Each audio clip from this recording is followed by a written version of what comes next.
Hi, everybody. This is Bob Berman for SLU. I'm here with Matt Francis, the director of Prescott Observatory, and we are here exploring the consequences of the current wild activity on the sun. The sun is erupting. The Geophysical Institute has predicted auroras as a consequence, not just on the moderate to actually on a high level, which is very, very rare. So we're here in Alaska for SLU. We're actually part of the Old Farmer's Almanac tour for the aurora. We have with us some 40 somewhat people, 40-something people, and we've been observing the effects of the sun's recent eruptions. Solar storm AR1944, which sent an X-class solar flare towards Earth. Well, since that made all the headlines. Since then, the sun has rotated around, and the same sunspot grouping, the same storms are hurling material towards Earth. And as a consequence, we are here in Alaska observing the effects firsthand. The skies are erupting with auroras. Matt, what is your impression here with me? I am very excited to be here and to see the spectacle of nature, to actually stand outside. It is uncomfortable to be out in 0-degree weather to watch this, but it's when it starts happening, it's odd because you're uncomfortable at first, you're cold, and then the sky begins to glow with the auroral glow, and as that happens, your discomfort and feeling completely goes away because you're just astonished at what's happening up in the sky. Yep, the temperatures are around zero each night. And the auroras that we're seeing now, what I showed you, have just happened. This was earlier today. Now this is just currently erupting on the sun. This is the type of storm that the experts are predicting will last for 2 days of consequences. So we're showing you the effects that we observed a few hours ago from central Alaska, far from any city. And we have set up a 3-person SLU team. I should mention specifically, I'm Bob Berman. This is Matt Francis and Anjali Bermain as well, acting as photographers,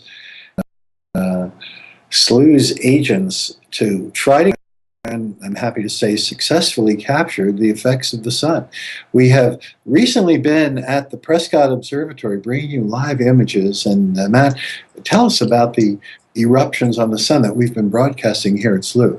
Well, I think it's interesting that we've been broadcasting these weekly shows to update on the solar activity that we've had. And Bob, you mentioned the old sunspot, 1944. This is its 3rd iteration coming around us. And this, what we're looking at now, this aurora was produced because of a CME that was ejected, I think 2 days ago, an X-class solar flare. And it was a very glancing blow. This wasn't even directed at Earth. And yet it still gave us auroras of this magnitude, of this color. It's an amazing thing to see here. We were wondering when the sun would finally start acting up again, because after the most prolonged solar minimum that any living researcher has seen, 2005, 2006, 2007, periods of hundreds of days at a time without a single sunspot, and finally the long-awaited new sunspot cycle, number 24, was expected to give us its maximum in spring of last year. Now we're talking about 9 months ago. Instead, it was a very wimpy maximum, and then it quickly declined again, making solar experts think, what is going on with the sun? Is it an extended period of quiet? Are we perhaps even in the beginning of I'd say almost catastrophic quiet period where the sun's heartbeat essentially stops, as it did from 1645 to 1715, when the sunspot cycle and its storms came to a stop, and grave consequences here on Earth. The English Channel had icebergs, the canals of Venice froze, colonies had to be abandoned in Greenland and Iceland, the cod fishing industry collapsed. It was a terrible time for people in the colonies here in the United States, and that's because when the sun's storms diminish, Earth gets colder. But what has happened instead is that activity has now, in the last month or two, increased, showing us that we're going to have a double peaked maximum, with the maximum last year, then there was a decline, and now a sudden increase in activity again with, and we can see what the consequences are, tremendous auroras up here in central Alaska.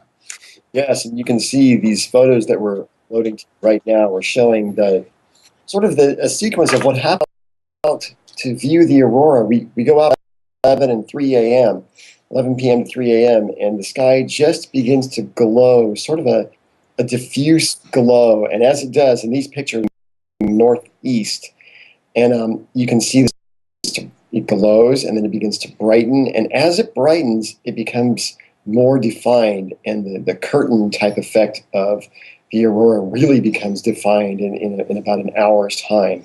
And then at the bottom, the aurora begins to actually dance, move at a rate of speed that's surprising. You really see it, and it captures your attention. And like I said, whatever way, and you can see here how it's brightening across. We're now looking northwest, and so it started in the northeast with that small, little sort of diffuse blob of light, and it evolved into this huge auroral display that covered the entire northern part of the sky.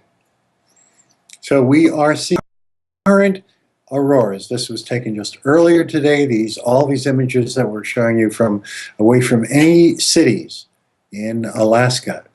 Again, this is a 3-person team responsible for this, part of a larger umbrella group of people seeking the Northern Lights. We've brought them here under the aegis of the Old Farmer's Almanac, and we're just astonished to see this. But Blue, which has brought live images of the sun, thanks to the Prescott Observatory and Matt Francis. For the last month or so, we've been having almost weekly updates on these great solar storms showing prominences. So we thought it was a good idea to bring our SLU audience and the larger public into seeing what the effects are. It's one thing to look at the sun and watch these storms as they leave the sun. It's another thing to actually see what happens when they arrive here on Earth. And that's what we're doing now. And these are all taken today, of these effects of electrons and protons, broken bits of atoms, as they're being captured and interacting with Earth's magnetic field or atmosphere. And I was surprised, Bob, at auroral forecast even being low. I thought, our first night of viewing, I didn't expect much because the auroral forecast was low. And when we began taking pictures, I was just astonished at that's a low, that the whole sky was filled with green light. And even tiny, almost indiscernible fringes of red. And with the pictures, of course, that came out even more dramatic. So it's really exciting to be here as part of the SLU team, and being able to bring people this kind of spectacle while you can sit at home and see what's happening up here in Alaska. And if you're a physics geek, we can tell you that the light produced mostly by oxygen being ionized or stripped of at least electrons, usually 2, doubly ionized oxygen. And when the electrons fall back into a position that they'd rather be, they give off light at 5577 angstroms in the green part of the spectrum, and also at about 6400 angstroms in the red part of the spectrum. But it's the green that is more intense, that's visible to the eye. Those faint shades of red were very visible to the eye. That's right. And you can see that there's nothing, light cities. And this auroral display and the effects of this giant sun is expected to be a 2-day affair. Now, the University of Alaska and the Geophysical Institute rates the expected degree of auroral activity from a 0, meaning nothing, to 1, which means 2 is low, 3 is moderate, 4 is active, which is very rare, is high. Well, it was high. It was a 5 or a high, fortunately, when we got here. So we're very happy here at SLU to have captured the effects just when the greatest solar activity of the last month has arrived at our planet Earth. That's right. And just to put things in perspective for our viewers, we were standing out on a frozen airstrip, just basically a huge sheet of ice outside the activity here at the hot springs. And, you stand out there and you begin taking pictures of just the background sky to calibrate your camera, and then go in and sit in a warm waiting for the aurora to happen. When it does, it happens in a spectacular way.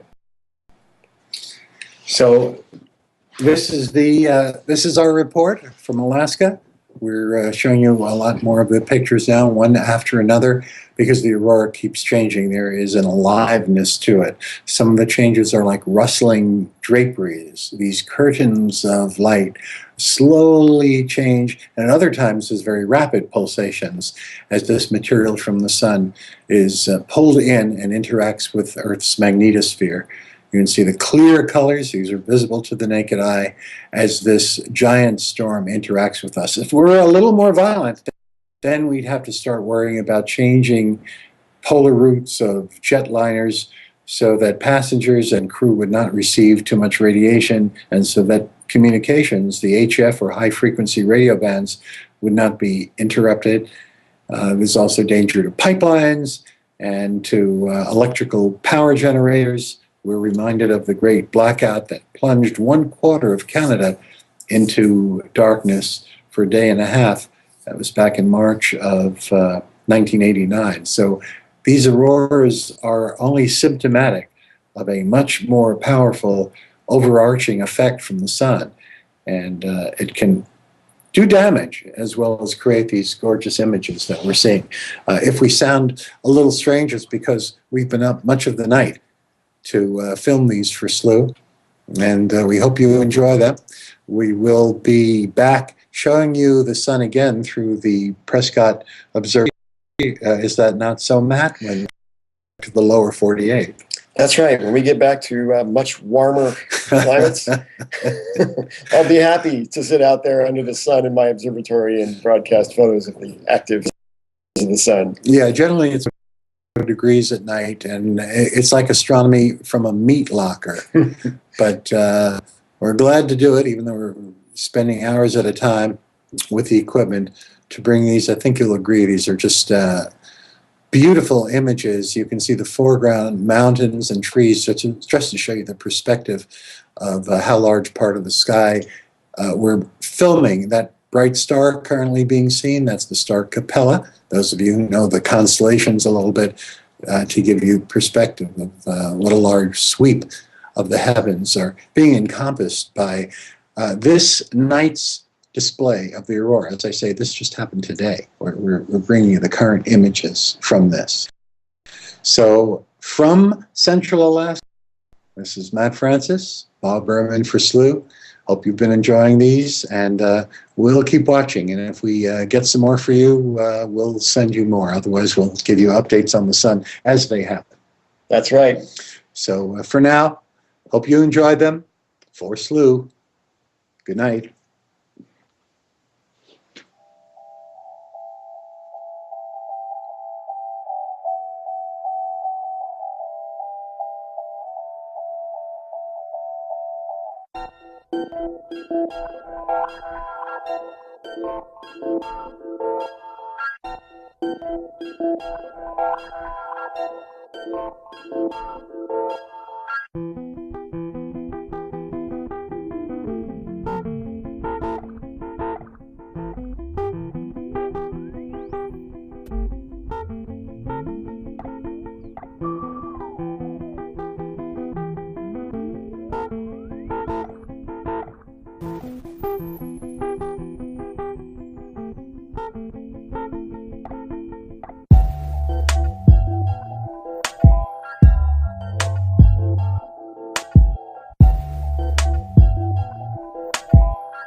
Matt, what is your impression here with me?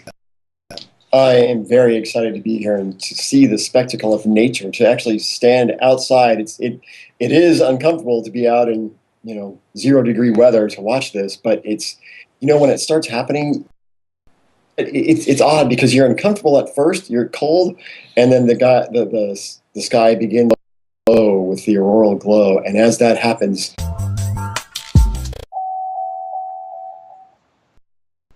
Hi, everybody. This is Bob Ehrman for SLU. I'm here with Matt Francis, the director of Prescott Observatory, and we are here exploring the consequences of the current wild activity on the sun. The sun is erupting. The Geophysical Institute has predicted auroras as a consequence, not just on the moderate to actually on a high level, which is very, very rare. So we're here in Alaska for SLU. We're actually part of the Old Farmer's Almanac tour for the Aurora. We have with us some 40-somewhat people, 40-something people, and we've been observing the effects of the sun's recent eruptions. Solar storm AR1944, which sent an X-class solar flare towards Earth. Well, since then, that made all the headlines. Since then, the sun has rotated around, and the same sunspot grouping, the same storms are hurling material towards Earth. And as a consequence, we are here in Alaska observing the effects firsthand. The skies are erupting with auroras. Your discomfort and feeling completely goes away because you're just astonished at what's happening up in the sky. Yep, the temperatures are around zero each night. And the auroras that we're seeing now, what I showed you, have just happened. This was earlier today. Now this is just currently erupting on the sun. This is the type of storm that the